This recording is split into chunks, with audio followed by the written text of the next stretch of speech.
If you want to know the reason why the motor has abnormal noise, you need to take a video of it so that we can prejudge if there are some problems inside the motor. If you want to know the cause precisely, you need to remove the screw on the motor shell and the nut on the other side.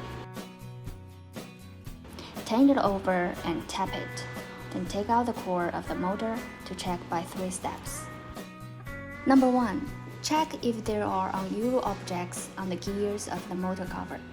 Sometimes the noise caused by unusual objects. Number 2. Check if there are scratches on the hub cover.